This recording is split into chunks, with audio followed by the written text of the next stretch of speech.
frequency compared to human. So some people they said, oh, dog can hear even people in the graveyard. So this is something related to the frequency, the ability of the eardrum to hear. So in mechanical vibration, so why this? Why is it is important, right? Why this mechanical vibration are important? So frequency and oscillation given by a machine can be used to determine failure and to predict breakdown before it occurs. So normally, a machine will move at its natural frequency, right? Natural frequency of vibration. So if let's say this natural frequency coincide with the frequency of the external excitation, external forces from outside, at this point there will be a phenomenon known as resonance occurs, right? So which leads to the excessive deflection or breakdown or failure. So that's why the mechanical vibration are important, so that we can determine or predict breakdown before it occurs through this natural frequency of a system. Mechanical vibration also can be used, okay, if let's say a system vibrate, the mechanical vibration can be used as the input in the system to predict the point of failure or machine in different environment. For example, a bearing that houses a shaft crack. So there will be increase in vibration. So when this vibration increase, or the temperature of that system also increase, which can cause a failure for that particular bearing. And other cases, for example, if we deal with the rotating machine, if let's say there is a deviation in the circular path, instead of moving in circular path, that machine rotate in the ellipse shape. So we need the engineers to identify the point of failure, to identify where is the deviation from this machine. So we will use the input from this mechanical vibration to predict where is the point of the failure. So any input from this mechanical vibration, okay, let's say you have a system, then you put a sensor, vibration sensor, to detect the vibration of that particular system. The parameter that you obtain, okay, from the sensor can be used to predict the excessive vibration, and then you can avoid the failure for the system. So that's why this mechanical vibration is important.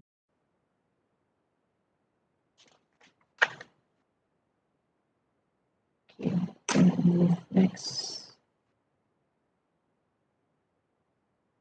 Okay, let's have a look at this example of good and bad vibration. The first one here is the vibratory finishing process, where we use this to actually remove the rust, or we polish the metal, or call the easy to say we polish the metal. Let's have a look at this one first.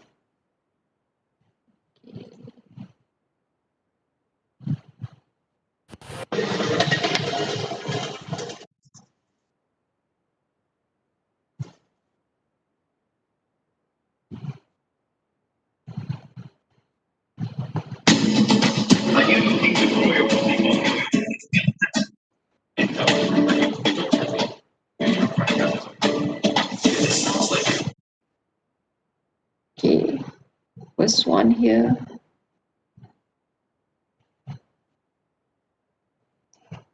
Vibrating tumbler.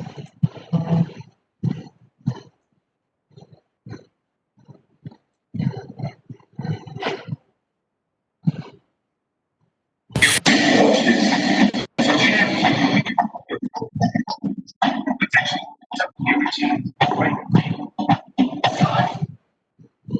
I'm working on a cafe research taking parts off, getting quite a collection of. So this fella, he is actually use the vibrating tumbler to remove all the rust, okay, from the parts.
Here's this blue bucket. Just slip the whole thing inside. But you have the parts in here, and I'm just going to give it a test. And how that works, I'm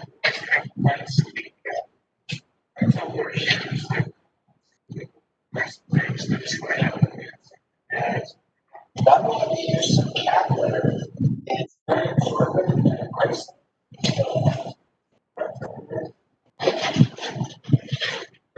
going to throw in a bunch of this rest.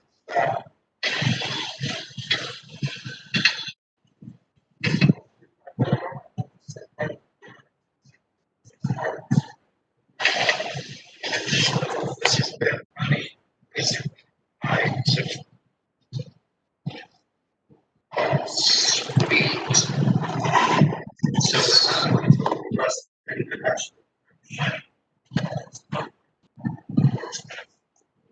Okay, that is the vibratory tumbler. So if you can see here, the vibration helps to remove rust on the metal.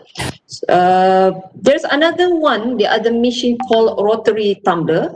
So what the difference between the rotary tumbler and vibratory tumbler? So rotary tumbler is actually it will move in a rotation. As compared to vibratory tumbler, it will vibrate the tumbler itself. So for rotary tumbler, let's say you want to polish a stone. So what happens is that when you use the rotary tumbler, it will smooth and make your stone become round shape, right? Whereas if you use the vibratory tumbler to polish your stone, the vibratory tumbler will actually polish the stone, but it will retain the existing shape, right? So that's the difference between the rotary tumbler and vibratory tumbler. So that is one of the good example of the vibration. Let's have a look at the second one, vibratory conveyor.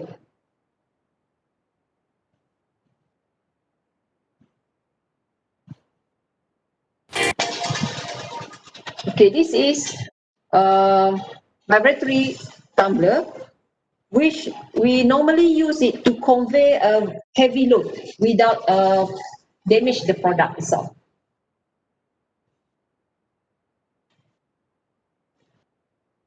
If you notice, this vibratory tumbler will use the metal tray because of the high load.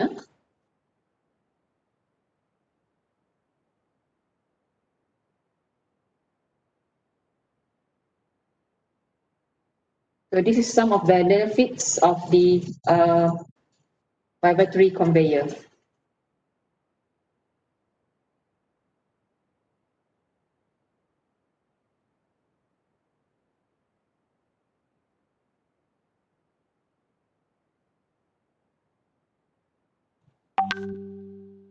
It will give a fast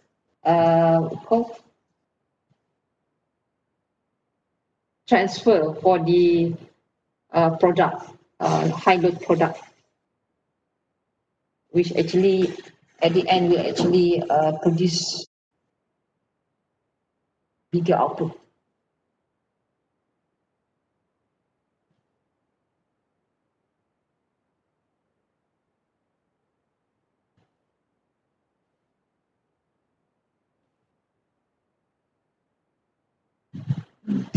Normally for the ordinary conveyor, if let's say we put the high loads, probably we will damage that conveyor.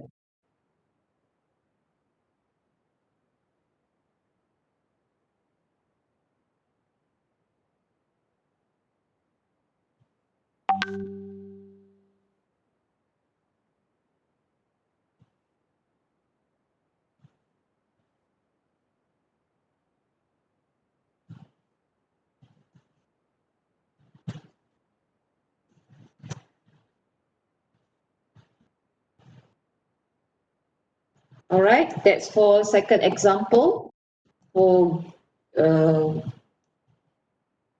good vibration, application of the good vibration. The third one, the ultrasonic cleaner, which we will use the frequency. They have range of frequency for that.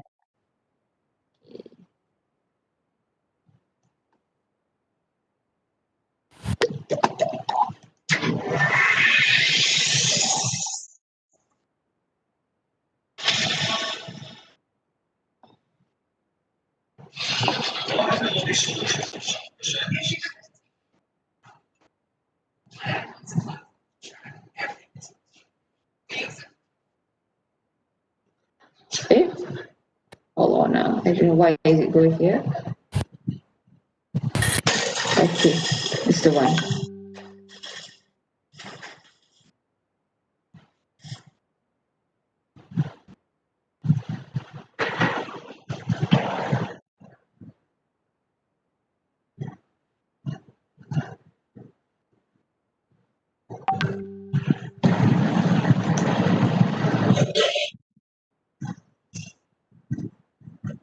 So he will use the ultrasonic cleaner here to clean the scrap, the gold scrap, computer gold scrap here.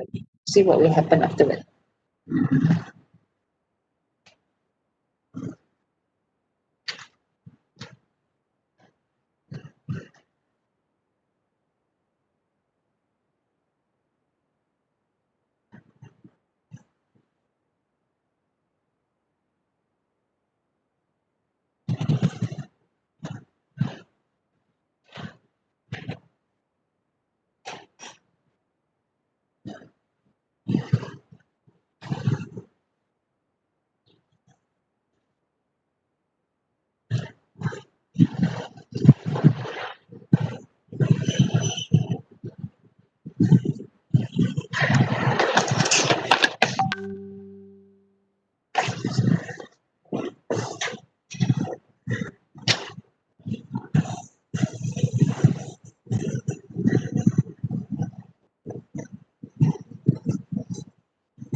So actually this electronic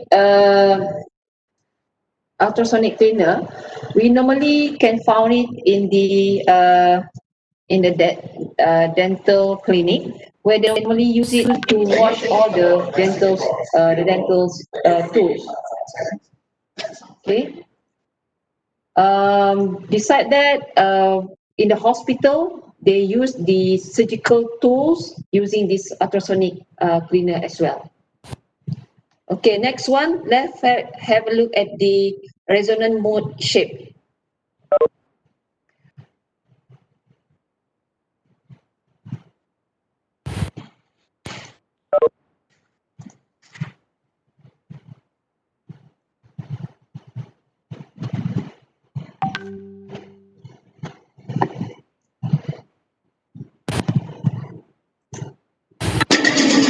I want you to look at this carefully, so that this is very much related to what we are going to learn throughout this 7 weeks of our course.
So this is one of the example of bad vibration, which is resonance. So for a system, we need to understand how our system vibrate first. Meaning to say that when a system move, if you notice just now, he shows the antinote. So the antinote is normally a natural frequency where the frequency at which a system tend to oscillate. So if we know this natural frequency, we will try to avoid the external forces to the system to have the same value of our natural frequency in order to avoid resonance. Okay? So as I mentioned earlier in my lecture just now, resonance can cause can lead to the failure, can cause a breakdown of the system. So that is one of the example of the bad vibration. Okay. Next one, let's have a look at the single DOF resonant vibration test. Or this is also bad example of what you call vibration resonant on the single degree of freedom system.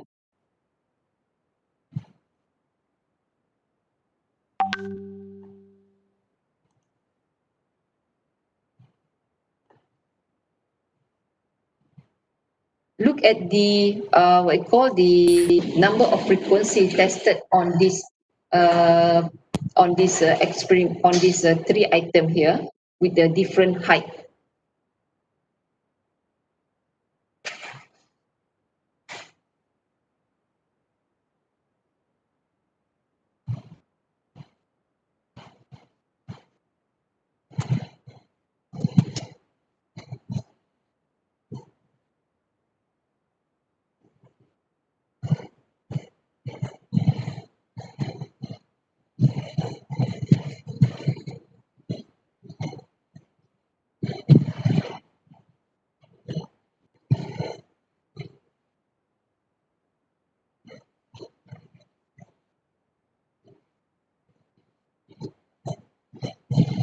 As you can see, as the frequency increases, the highest part here we vibrate more.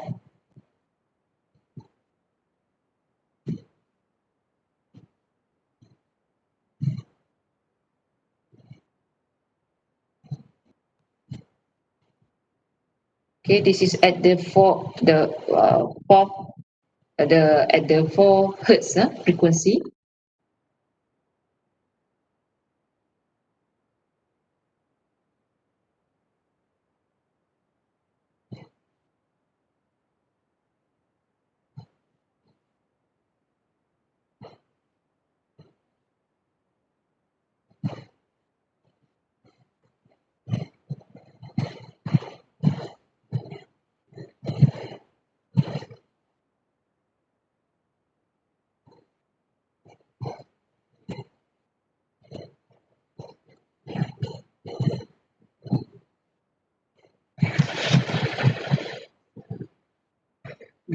At 6.35 hertz, the second we call the second part here vibrate the most among these three.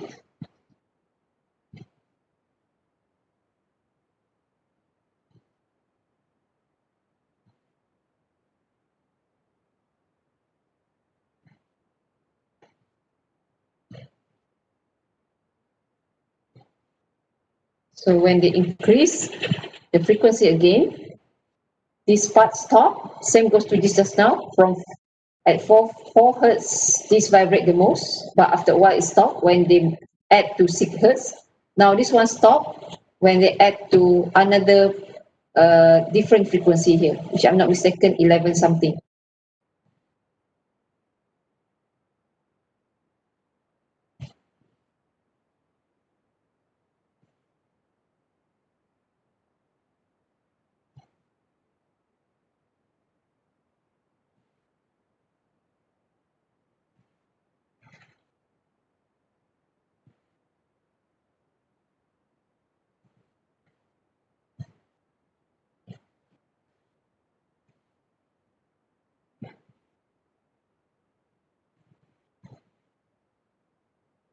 So what happened to these three, what we call this, these three single DOF system here? Okay. So what happened actually at for the tallest,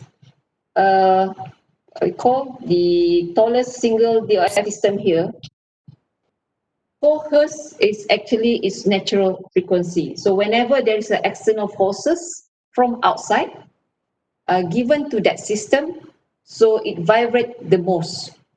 Okay? But when the external forces, okay, from the outside increases the force, the frequency from 4 to 6, it stopped. This thing stopped because the natural frequency is 4. So for the next part here, the natural frequency is 6. That's why it vibrates the most. Same goes to this one just now. After a while, it stopped because the frequency given or increased to 11.35, which give effect to the we call the shortest single DOF system here, right? So that is the effect of the resonance, whereby when there is an external forces given here coincide with the natural frequency of the system, it will vibrate. They call vibrate at highest mode, and it will lead to the excessive deflection. At the end, okay, if let's say this happened in the machine or in engine, it will cause the breakdown or failure. All right. Next.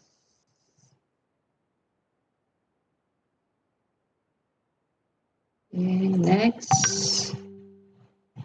Okay, before we look into the next one is type of vibration. So before we look into the types of vibration, let us look at the definition of the vibration itself first. If you can see from the side here, vibration is the study of the oscillatory motion of bodies and associated forces. So there's two main elements here. The first one is the oscillatory motion, which the second one, which associated with the associated forces that cause the system to vibrate. So oscillatory motion, the second one, associated forces. The associated forces could be from outside.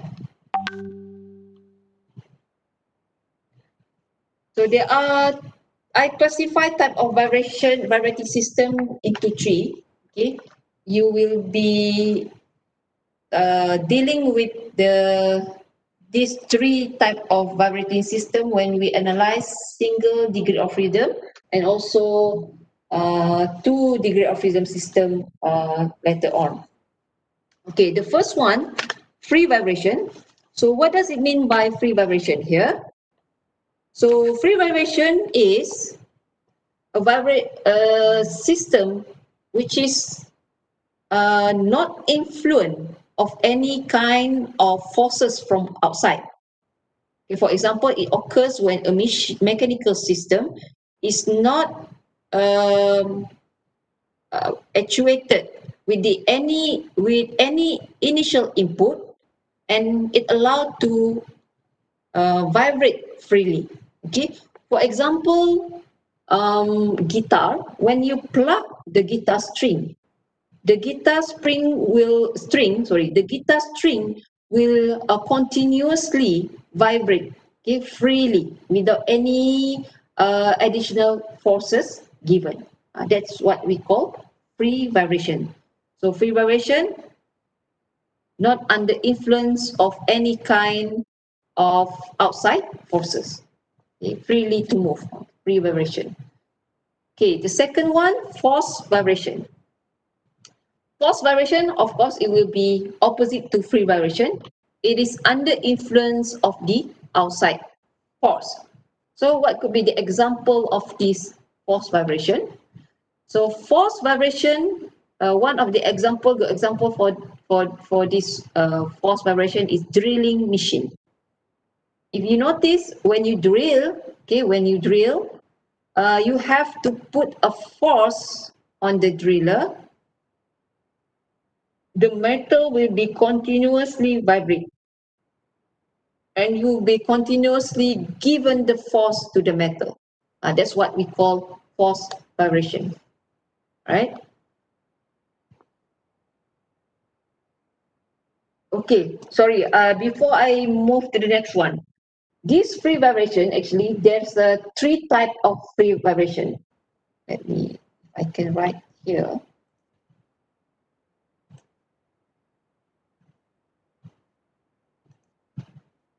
Okay, there are 3 type of free vibration.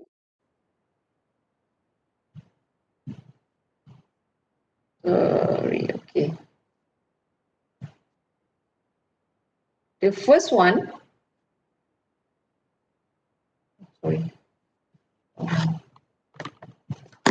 Let me adjust my pen first. Okay. Free vibration. The first one, longitudinal.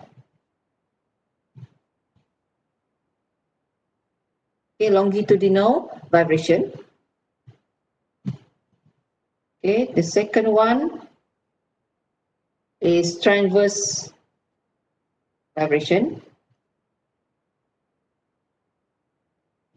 And the third one here would be torsional vibration.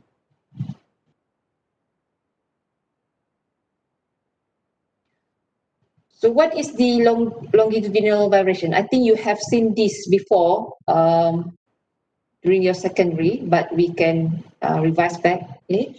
So this longitudinal vibration, where the, okay, normally where your hand will move in this direction, and the wave direction also in the same direction of your hand. This is wave direction, this is hand direction. So what is the example of this longitudinal?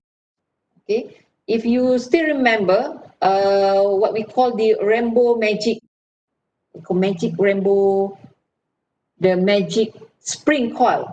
Okay, that's a toys. Okay, if let's say you move it, your hand move in this direction, and you will get the wave also in this direction. If you have one at home, you can try that. The magic coil, the colorful magic coil, if you remember that. It's a toy. Okay. The second one, the transverse. Okay, this transverse actually, the difference between it is that your hand, okay, let's say you have, okay, something like this. Your hand give what we call the, your hand movement will be in Y direction. Okay, sorry, pardon my handwriting. Okay, in Y direction, longitudinal in X direction. But the movement of this transverse vibration would be also same with the longitudinal, which is in X direction. So the only difference is that the hand movement for longitudinal is X, transverse is Y.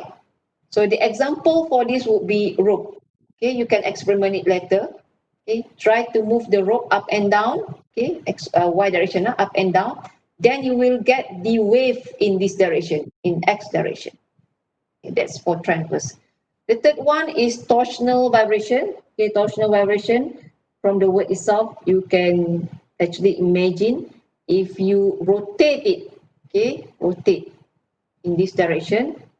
If example is the rod or shaft connect to the motor, that is called torsional vibration. Okay, so the rod will be vibrate in the direction of the we call the shaft itself. It's in circular motion. That is torsional. All right, that is example for free vibration. Force vibration can be from sinus, from sines, from cosines. Okay, input. Okay. Next one, undamped and damped vibration. So the difference between these undamped and damped vibration. Okay, undamped vibration. Let's have a look at the damped vibration first. Easier to explain. Okay. For damped vibration, the amplitude will reduce over the time. Okay, for example here, I don't know why the thing come out. If there is a vibration, over the time it will deplete. Okay, over time it will deplete. Right? Why this happen? Because of the friction. Because of the friction. So normally, what we can see this kind of thing, we will apply this in the car. For example, you put the shock absorber. Okay, absorber. When you put the shock absorber, what will happen? At first, the car will vibrate at certain mode, and after over the time, it will deplete because the shock absorber here absorb the amplitude of the vibration itself. So there will be no vibration, no longer vibration in the car. Okay, for undamped, so from the word itself, you know that undamped is whereby the amplitude does not change with time. So it continuously moves at the same amplitude.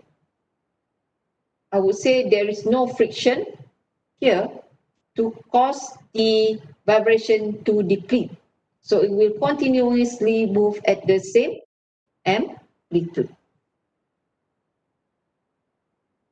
So, right? I hope this is clear between undamped and damped. Damped vibration, there's a friction which causes the amplitude to deplete over the time. For undamped, the amplitude will be remain unchanged.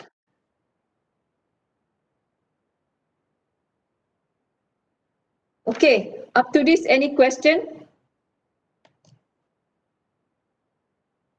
Ada soalan nak tanya tak?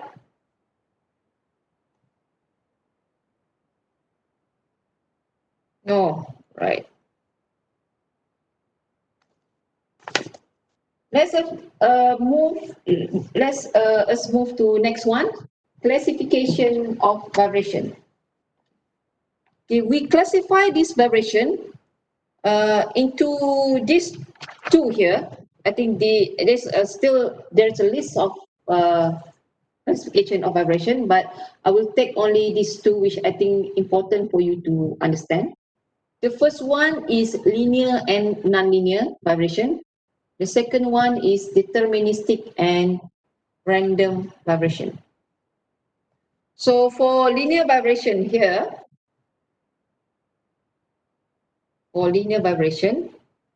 if the system behave linearly, so the resulting vibration is known as the linear vibration. So what is the example of linear vibration? Anyone? The resulting vibration, if the system will be behave linearly, is X and Y. Anyone can give me example on this? Come on. Spring, right? Spring.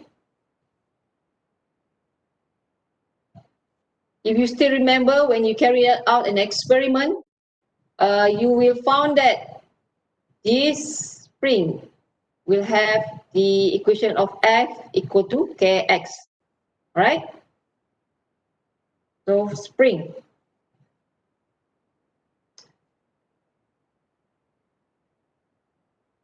Okay, so this linear vibration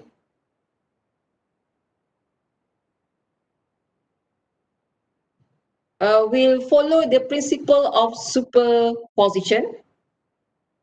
Okay, sorry. Superposition, where is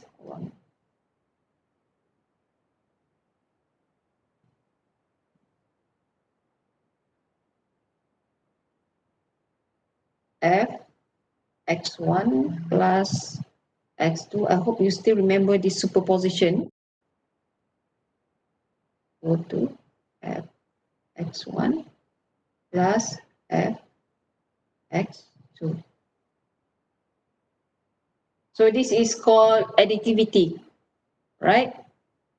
And beside that, we have the homogeneity f ax equal to a f x.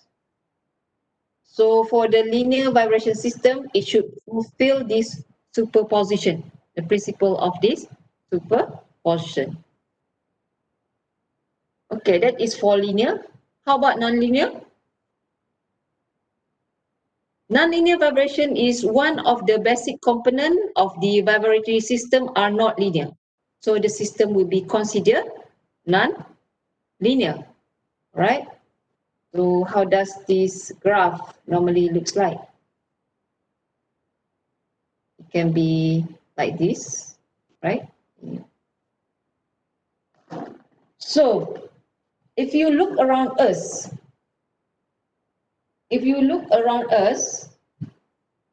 what is the example of the non-linear system?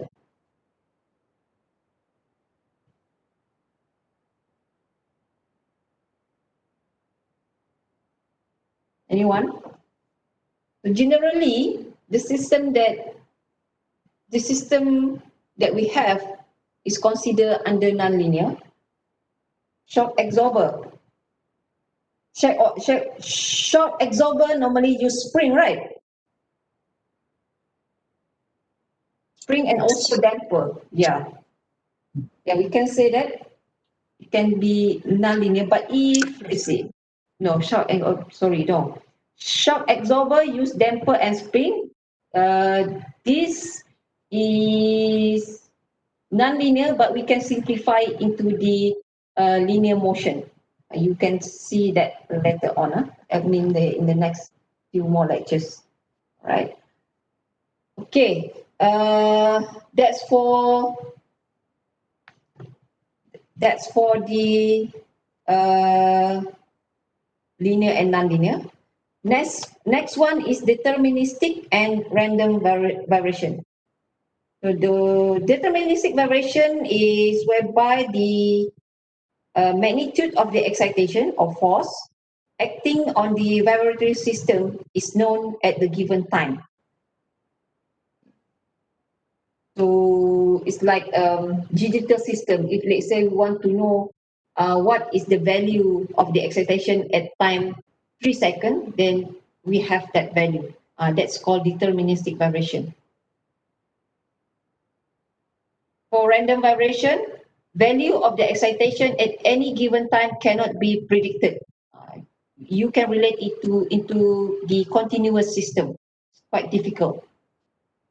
For example, like wind velocity, the road roughness, and the ground motion during the earthquake, all is called random vibration.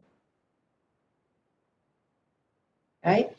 The deterministic vibration just now, we can determine it, right? Directly determine it over the at any given time. So this one, if let's say you have system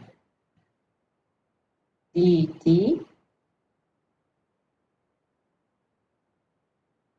so given here this is input, then your output will be ft here.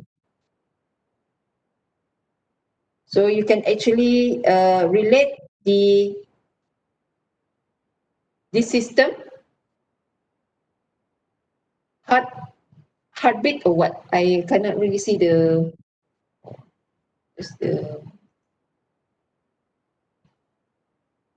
heartbeat. Consider deterministic. It's actually random vibration. Yeah, random vibration. So let's say this one, the deterministic here, d, so dxt, sorry, dxt equal to ft. So you can relate these two. So this is what we call deterministic. So for heartbeat normally, how does the doctor take your heartbeat? Normally it will get the average value, right? You cannot really get at certain point of time. And actually the certain point of time doesn't really give you the actual picture of your heartbeat. So it will get the average value of your heartbeat.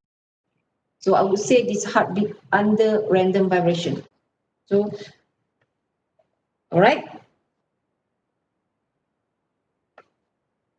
So that is for qualification of vibration. So any other question for this?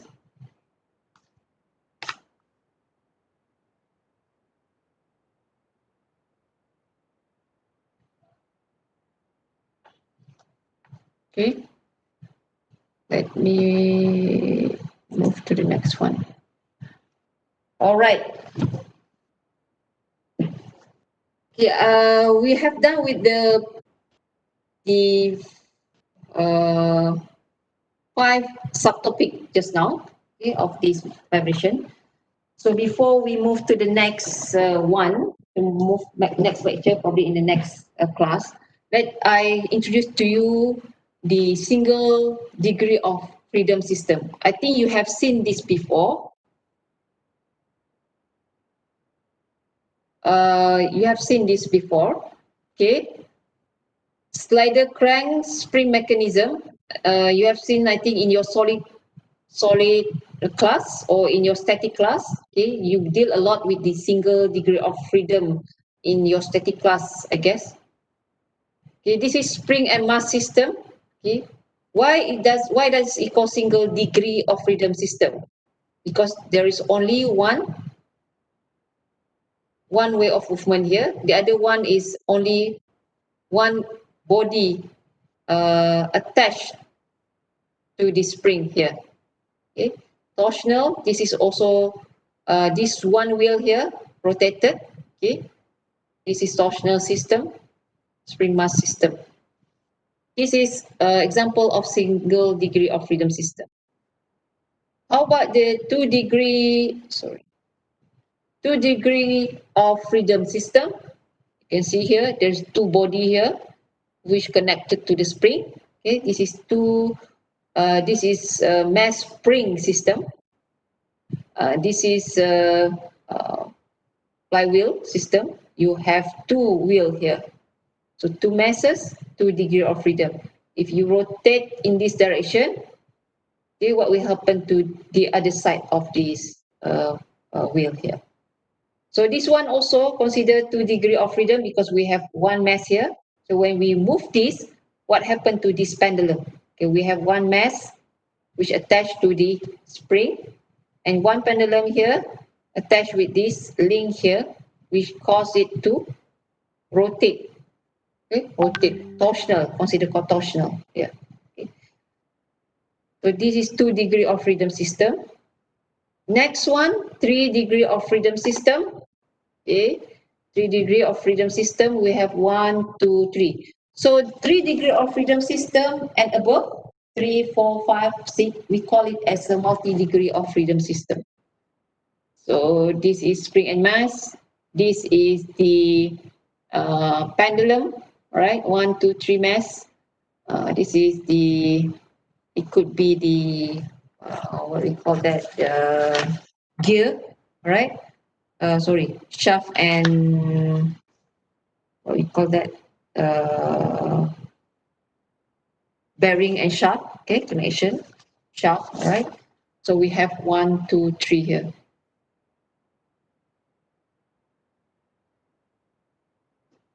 Okay, if you look into this mathematical model here, okay,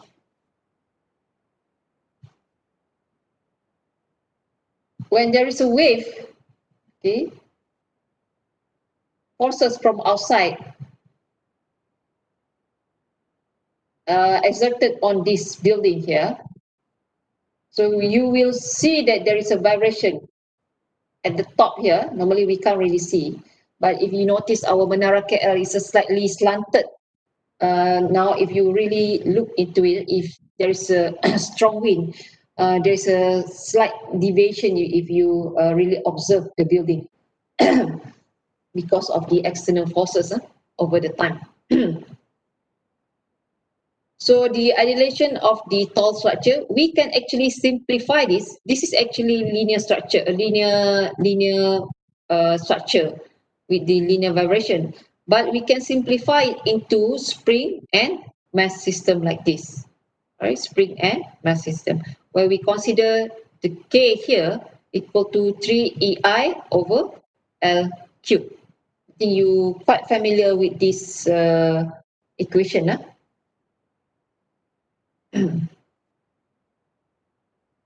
All right. Okay. Next one, motorcycle, mathematical model of the motorcycle. Okay, we look into the real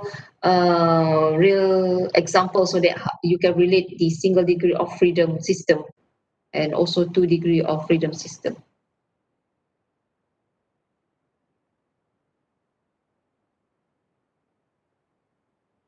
Okay.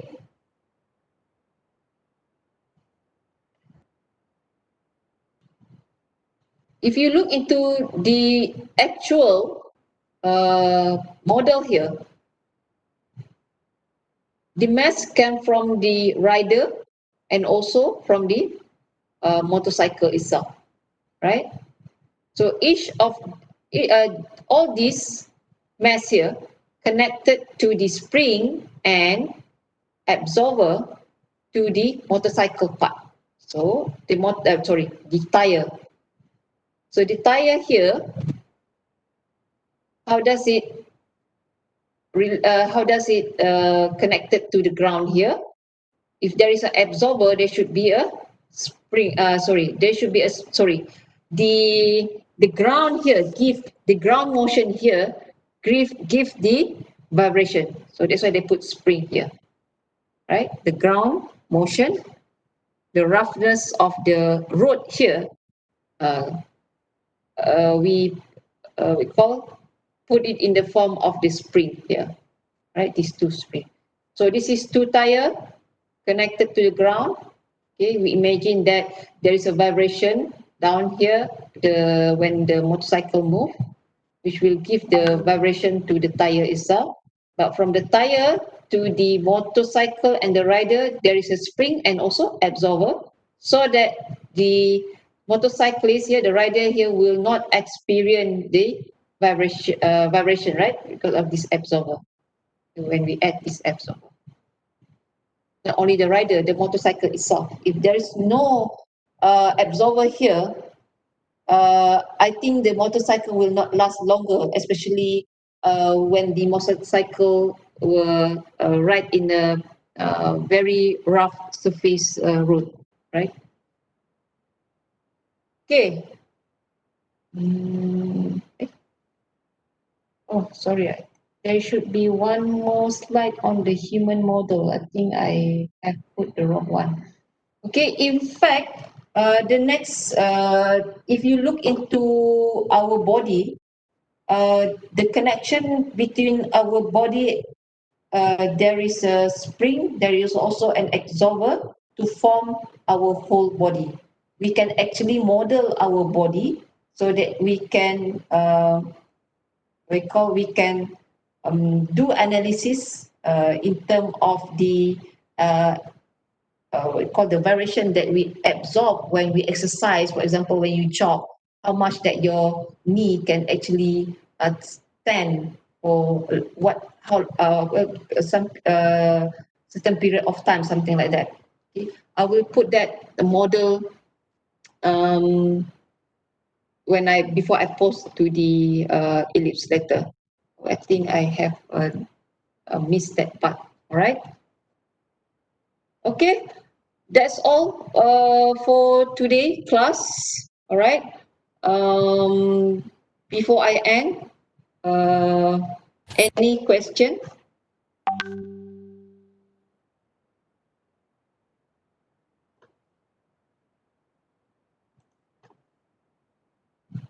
Any question before I end? Okay.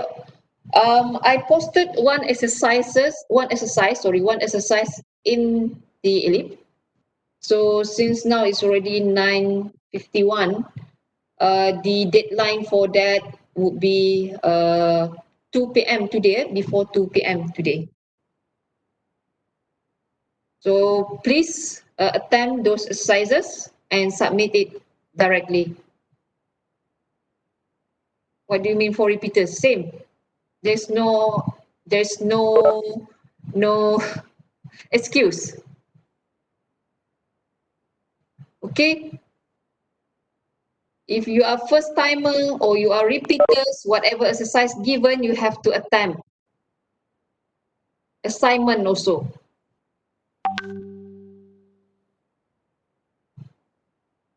You haven't enrolled or how? Muhammad Laji? Can't enroll. You cannot enroll because you haven't registered, is it?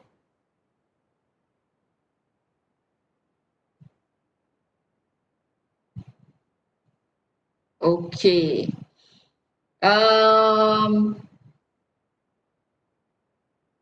Probably you can ask the question from your friend who can access to the system and also submit to me through email before 2 p.m. Right? Okay, before we end the session, no.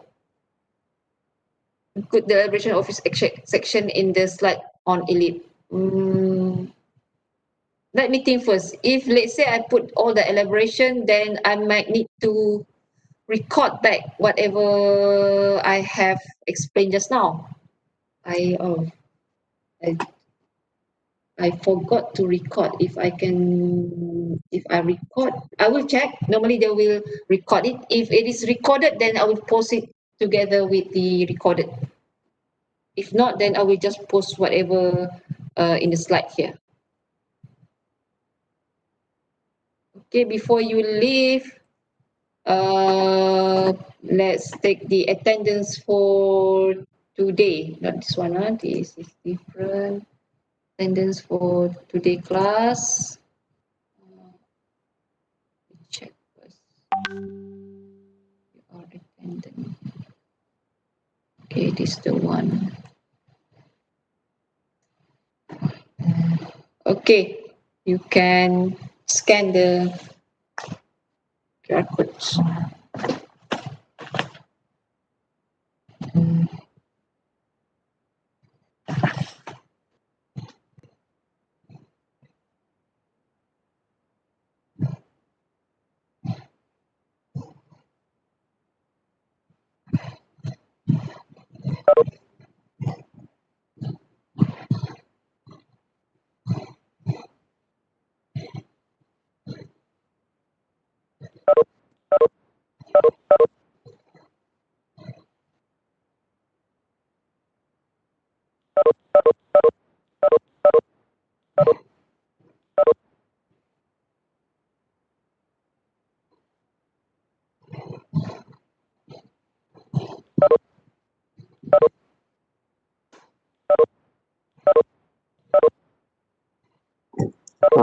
Assalamualaikum doktor.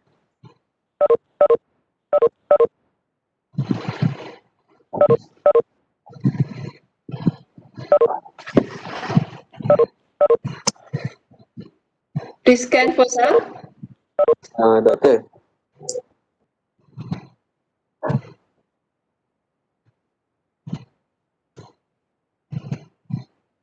Kalau nak manual attendance, please write your metric number in the chat. Doktor, saya ada soalan nak tanya.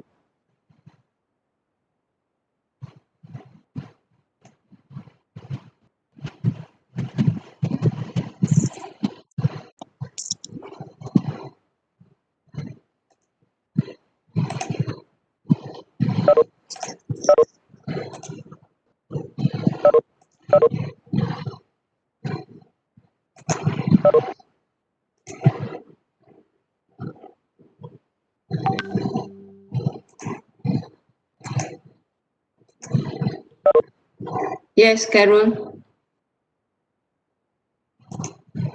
Doctor.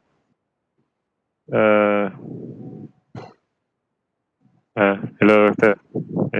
Hello.